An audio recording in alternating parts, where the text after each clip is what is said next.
Humanistic theory of personality. First, let us see how humanistic theory of personality is different from the other theories of personality we have studied so far. First is type theory.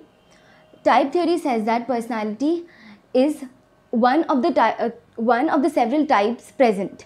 Like you can either be ectomorph, mesomorph, or endomorph. Trait theory of personality says that personality is equal to the several traits present inside us. Cardinal traits, secondary traits, or central traits. Humanistic theory, instead of focusing on traits or the physique, they focus on how one experiences herself or himself, the free will of a person. They are based on the idea that personal growth is a result of personal responsibilities and innate tendencies. These theories focus on people's self-perception, their natural drive to do good. They say that we humans do good because we naturally feel the need to do good, rather than being simply driven by the innate urges present in us. These theories actually lay more importance on the subjective feelings and the experiences of a person, rather than the aggressive impulses that may be present in our mind in the unconscious part. According to Freud, our personality is driven by innate urges that is present in us. But humanistic theory says that our personality is driven by our own tendency to do good. While humanistic theory sees human beings in a positive light, other theories, especially Freud's theory, sees human beings in a negative light. The most common humanistic theory is given by Carl Rogers and Abraham Maslow. Rogers' theory of personality. Carl Rogers, instead of focusing on overt behavior or on environment like Bandura, focuses on self. In a nutshell, his theory says that human beings have many positive characteristics and a natural tendency to bloom into a fully functioning person. To explain Carl Rogers' theory, Rogers took one central assumption. He said, left on their own, human beings show a lot of positive characteristics and a natural instinct to bloom into a fully functioning person. Now, who is a fully functioning person? A fully functioning person is a psychologically healthy person. They are spontaneous people with a lot of positive energy. They are not pressurized to conform to the society's rule. These people have high morals. They do what they feel is right. Of course, they are not saints. They do wrong, but they always have regret for their actions. They learn from their experience, they learn from their wrongs and always try to improve them into something good. Their lives are always channelized by constructive impulses. These people are very productive and they are usually involved in doing good for the society. They do not lose touch with their own values, beliefs and experiences life more deeply than other people. Now, another concept given by Carl Rogers was, everyone has an image about himself or herself. This image is based on the ideas and the beliefs that he has about himself. This image is known as self-concept. However, in reality, this self-concept will never be equal to the reality. What we believe we are is not always what we actually are. Most of the time, our expectations from ourselves or expectations about other people in our lives do not match with the reality. So, whenever our self-concept is not in tune with the reality, we become unhappy and maladjusted. This difference between the self-concept and the reality is known as incongruence. To cope up with this incongruence we have developed, or the anxiety because of this incongruence, we adapt either of the two styles, that is distortion and denial. Now, what is distortion? From the word you understand, distortion means changing something or distorting something. So what is distortion? Distortion, from the word you understand, it means changing something, distorting something. So distortion means changing the perception of the reality. Now, second is denial. Denial means refusing something. So here you refuse what actually exists. So I'll explain this with an example. There's a girl who feels that she's very independent. Now her younger sister has met a deadly accident. Her parents refuses to let her, the elder one, to go out alone. In the process, she's losing her independence. So her self-concept says that she is very independent. Her reality or the circumstances is forcing her to become dependent on somebody or the other. This incongruence in the self-concept and reality results in anxiety. So to cope up with this anxiety, she develops distortion or denial. Distortion is changing the reality. So now the girl refuses, or the girl thinks that it is normal parental love, and because of this and she is not losing her independence because of her parents' action. Next is denial. Denial is refusing to accept the reality. Now the girl says that no, because of her parents she is not losing her. To cope up with this anxiety, the child may either adopt distortion or denial. Distortion is when she says, distortion is changing the perception of the reality. So now the girl perceives her parents' overprotectiveness as normal parental love.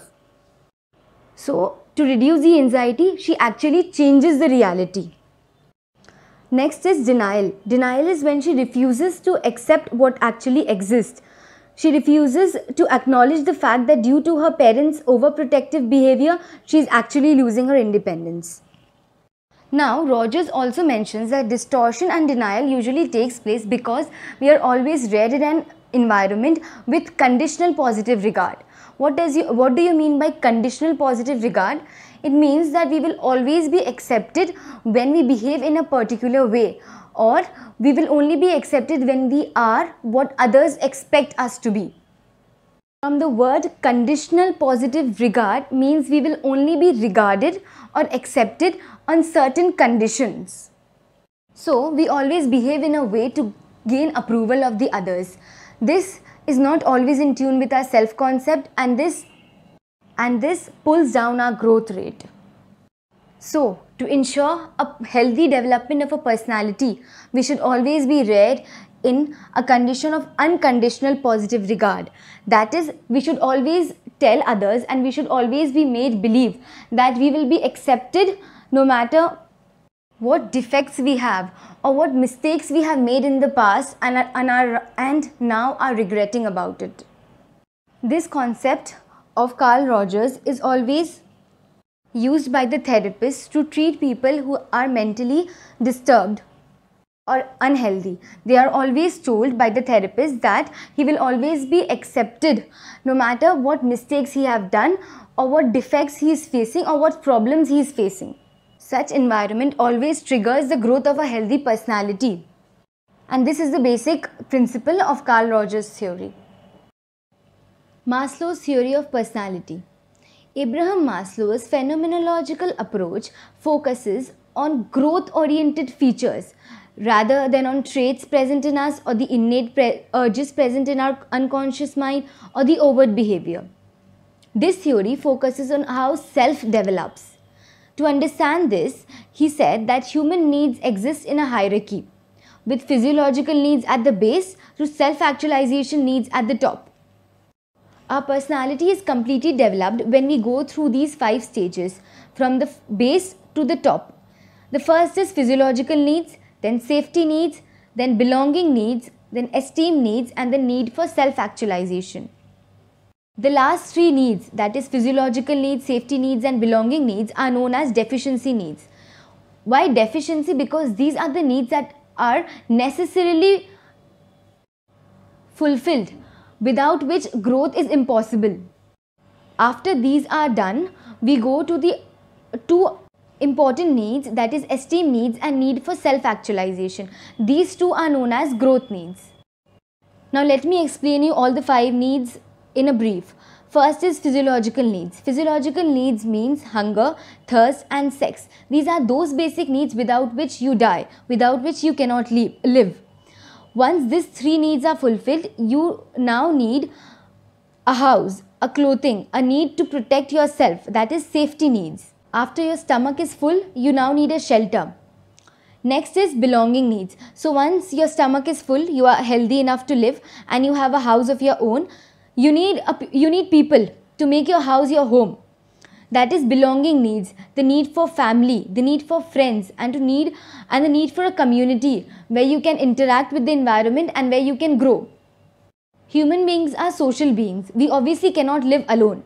So once we have a house of our own, we always want people that love us, that care for us. Once the belonging needs is fulfilled, we enter the growth needs. The first one is the esteem need. Esteem need is the need for prestige, status, and self-respect. Once you have people that love you, you demand respect from them. Once your goals are achieved and you have done a lot in life, you always deserve a status. This want of a status or want of dominance is the esteem needs of humans. The last is the most important, that is self-actualization needs. Self-actualization is a state of mind where we have been satisfied with our lower needs and we have reached our full potential. This fifth stage you reach when you are 50 to 60 years old, when you have your own house and you are earning for your own stomach and you have people that love you and youngers that respect you. At that time, when you have reached your full potential, you feel a unity with the universe. You feel power, you feel waves of power and wonder. This state of mind is known as self-actualization. Self-actualized people are spontaneous people. They appreciate life. They have done good in life and they appreciate themselves as well as life. They do not feel concerned about society or do not feel the need to conform to each and every norms of the society. They again live life to the fullest. They are not concerned about the daily hassles of life. When you reach this stage of your life, this is known as peak experience. Rogers and Maslow, both the humanistic theorists, have focused on free will. That is the concept that every individual is responsible for his or her behavior and can change his or her behavior if she wishes to. Now, if this was really possible, there wouldn't have been so much bad happening in the world. Humanistic theories have actually ignored other aspects that affect our behavior. That is expectation, social influence. Now, humanistic theories are criticized because concepts like self-actualization, peak experience, fully functioning person are very loosely explained and not defined properly.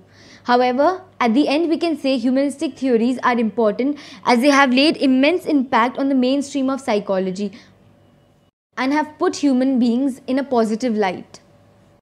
This has strongly favored in the field of therapy or treatment, where subjects feel free to express themselves because they are accepted for who they are.